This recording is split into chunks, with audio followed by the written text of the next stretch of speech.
Police association से अपने भाई के लिए। कहाँ अभी तक एसोसिएशन वाला भी बोला, वो भी जात देख के बोलता है क्या? बड़े लंबे समय के बाद आया है पिछड़ा समाज का थाना अध्यक्ष। हम लोग क्या करेंगे, किस मुंह से जाएंगे अपने जाति के लोगों के बीच में वोट लेने? अपने जाति के लोगों को बहाल करके शायद भेज दें गोहर और औरंगाबाद के इलाके में। दूसरे से कोई मतलब ही नहीं है। एक जाति के लोग बिहार में अब कानून की रक्षा करेगा। फिर आप जो बोल रहे हैं आप पर एफआईआर हो सकता है। वो जेल में झूठे भेजते रहे या हमको गोली मरवाने का साजिश रचते ही रहते हैं। जो विधायक बन गए, अगर वो मुंह चोर हो जाए, मुंह दब्बू हो जाए, वो अपने धंधे में व्यस्त रहे। इस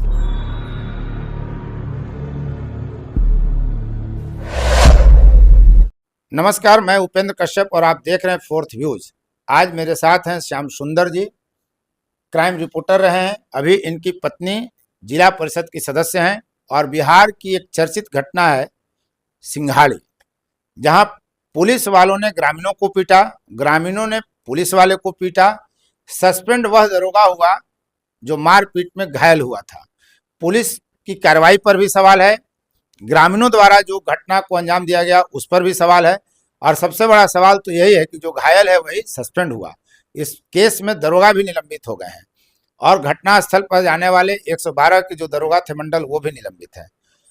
दोनों का क्या होगा वो तो भविष्य बताएगा, लेकिन सिंघाड़ी ने फिर से इस बात को याद दिलाया है कि बिहार की पुलिस कैसे जुल्म करती है और बिहार के गाँवों का सच क्या है। वहाँ पुलिस को लेकर के जो धारणाएं हैं, कई तरह की चर्चाएं हैं, और बेबाकी से इस पूरे प्रकरण पर, उसमें जाति का भी एंगल है। बिना जाति के एंगल का आप किसी भी घटना का विश्लेषण बिहार में सही संदर्भ में नहीं कर सकते हैं। अगर किसी घटना के जड़ तक जाना है तो जाति को देखना होगा। श्याम सुंदर भाई जाति के राजनीति के भी एक्सपर्ट हैं, बहुत बहुत स्वागत करते हैं आपका। जी नमस्कार। सिंघाड़ी को कैसे देख रहे हैं, कहाँ तक जाएगा सिंघाड़ी? भैया, सिंघाड़ी घटना के बाद जो न्यायप्रिय पुलिस अधिकारी हैं, सबसे पहले तो उनको विद्रोह कर देना चाहिए। जानते हैं करेंगे, नौकरी अपना खतरा में डाले। मैं जानता हूं कि जो बात बोल रहा हूं, पुलिस के पटना में बैठे अधिकारी मुझे एक केस में फंसाएंगे। फिर फंसाएंगे है जी, बावजूद इसके मैं इसलिए कह रहा हूं कि जिसका माथा फटे वो दोषी कैसे हो सकता है? वो तो कानून की रक्षा के लिए गया था वहां। नहीं, उसमें पुलिस का कहना यह है कि जिस मंडल को निलंबित किया गया उसने सही तरीके से हैंडल नहीं किया उस पूरे प्रकरण को। भैया, जांच कहाँ हुई? अगर जांच हुई होती तो पुलिस तो समझौता करके वहां से निकल गई थी। जांच होती तो जांच ये होना चाहिए था कि उस मंडल को माथा किसने फाड़ा। पुलिस तो इस मामले में अभी तक के कदम नहीं आगे बढ़ी है कि पुलिस को माथा किसने फाड़ा। अगर ऐसा कुछ हो गया होता तब न मानते कि पुलिस का कुछ अनुसंधान भी हुआ है। यहाँ तो अनुसंधान हुआ नहीं।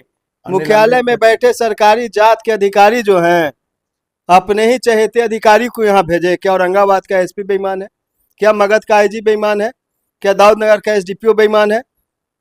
आखिर किस बात से डर थी मुख्यालय को, जो इन अधिकारियों से विधि व्यवस्था के नाम पे जिलों में तो रखते हैं, लेकिन इनसे कोई अपने मन मुताबिक जांच नहीं करवा पाते? दिक्कत कहां हो गई थी? है तो सवाल पुलिस मुख्यालय पर। तो अब सिंघाड़ी में क्या होगा? जो लोग घायल हुए उनका परिवार भी है, वो जो पुलिस वाले निलंबित हो गए। पुलिस महकमों में बड़ा एक तबका ऐसा है अधिकारियों का जो कहता है कि ये गलत हुआ, नाजायज हुआ जो पुलिस वालों के साथ हुआ। इससे मनोबल पर कितना प्रभाव पड़ेगा पुलिस के? भैया, इसीलिए तो मैं कह रहा हूं, अनुरोध कर रहा हूं पुलिस एसोसिएशन से अपने भाई के लिए। कहाँ अभी तक एसोसिएशन वाला भी बोला, वो भी जात देख के बोलता है क्या? अब वो तो वो जाने, उनका मामला है। जात देकर वो बोलते हैं कि नहीं बोलते हैं, लेकिन वो है कहाँ? आखिर एसोसिएशन बना किस लिए था? जब अपने ही भाइयों पर जुर्म हो तब भी मौन। मुख्यालय तय करेगा। जो पुलिस पेट्रोलिंग में गांव में जाती है, रिस्क के साथ जाती है, इनको कहा जाता है कि कुछ भी हो हथियार नहीं चलाना है, डंडा नहीं भागना है, वो पुलिस जुर्म हो जाएगा। भैया, ये विधि व्यवस्था मेंटेन कैसे होगा? अगर यही घटना कोई यादव के यहाँ होता, कोई दलित के यहाँ होता तो क्या होता? ऐसी घटना तो नजरिया बदल जाता है। एकदम बदल गया है। भैया, गो में क्या हुआ था कौनी में कोरोना काल के समय? गांव वाले हमले किए थे, एसडीपीओ उसमें घायल थे, राजकुमार तिवारी थे। नहीं हमले किए थे, गलत तरीके से ग्रामीणों पर पुलिस ने हमला की थी। और घायल उस समय कैसे एसडीपीओ हुए थे? ग्रामीण भी थे। ग्रामीण की तो बात कहीं आई ही नहीं, कहीं नहीं आई। और जब आक्रोशित ग्रामीण कानून हाथ में लिए तो इनका छाती फट गया। और वही बात जब यहाँ हुआ, घटना घटी सियाड़ी में, तो दूसर का नजरिया हो गया।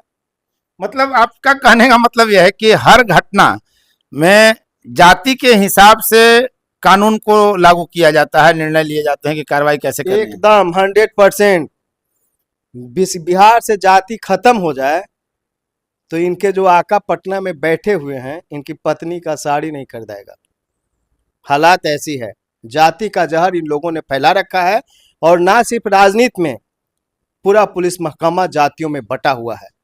किसी एसपी की कहीं पोस्टिंग होती है तब जाति पूछा जाता है, कोई डीजीपी बनता है तब पूछा जाता है कौन जात के है, कोई एडीजी बनता है तब पूछा जाता है, कोई दरोगा आता है तब जाति पूछा जाता है। तो जाति तो है ना। और ये जातीय आधार पे किसी का पोस्टिंग भी करते हैं। बड़ा उदाहरण है पटना का पीरबहोर थाना, वहां गैर मुस्लिम की पोस्टिंग नहीं होती है। जब होगा तो मुस्लिम की ही पोस्टिंग होगी। एकदम। इसी जिला में बंदिया थाना को देख लीजिए ना, बड़े लंबे समय के बाद आया है पिछड़ा समाज का थाना अध्यक्ष, लेकिन उसका चलता कहाँ है। होगा राजनीतिक सामाजिक संदर्भ में उसका क्या प्रभाव ये पड़ेगा। दिखा तो दिया कि गोह में जाति के दूगो नेता हैं, उनमें होड़ मची है, हम मदद में आगे हैं, हम मदद में आगे हैं।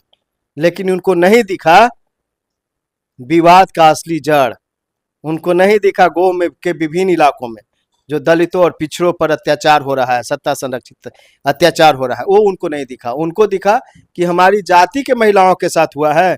और इसमें भी ये दोनों नेता पिछड़ गए। मैं बाहर था, मैं फेसबुक पर पोस्ट किया कि पुलिस जुर्म की है, ज्यादती की है, महिलाओं पे हम को मारपीट नहीं करना चाहिए था, बेटियों बहनों पर के साथ मारपीट नहीं करना चाहिए था। उन नेताजी को लगा कि भैया आंदोलन के रूप में गो में पहचान से हम सुंदर की है, तो हम लोग क्या करेंगे, किस मुंह से जाएंगे अपने जाति के लोगों के बीच में वोट लेने।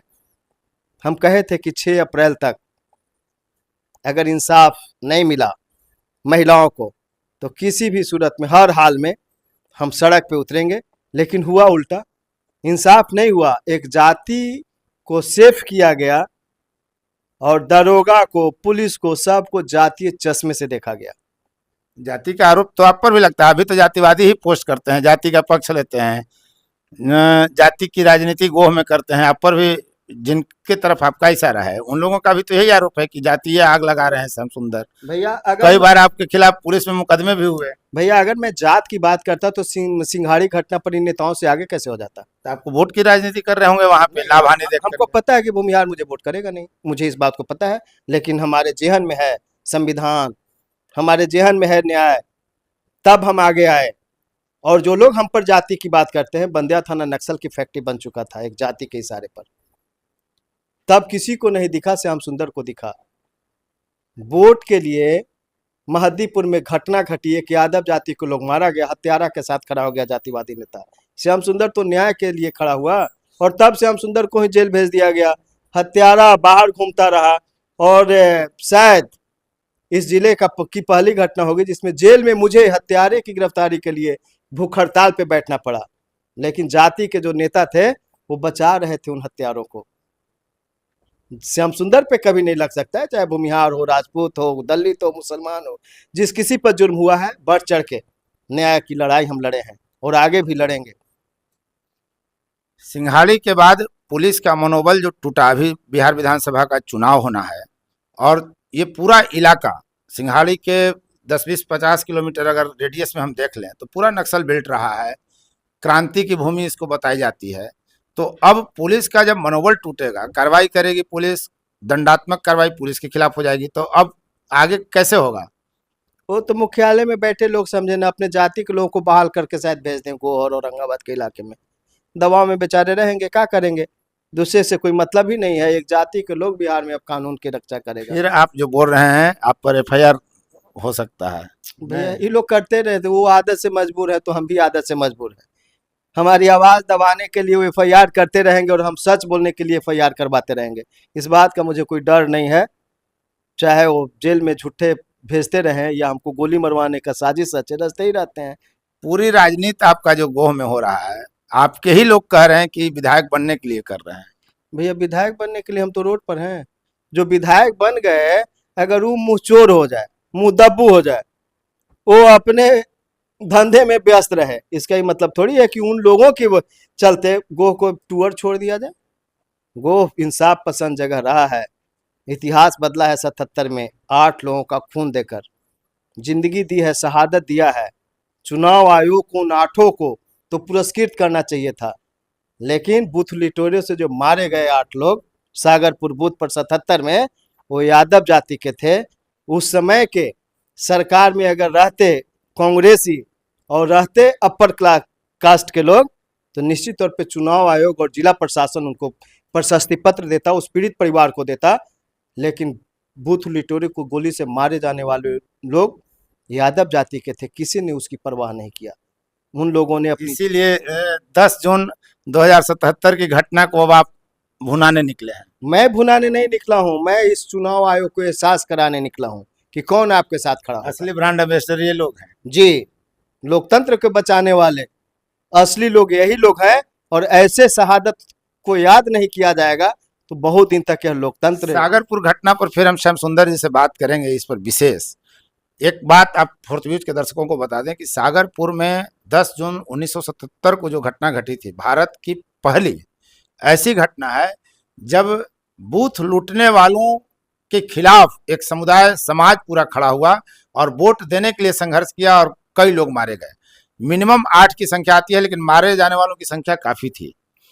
उस पर भी हम श्याम सुंदर जी से बात करेंगे। उस पर एक बड़ा आयोजन भी होना है। आप देख रहे थे फोर्थ व्यूज। बहुत बहुत धन्यवाद। फोर्थ व्यूज, चौथा विचार, बाकी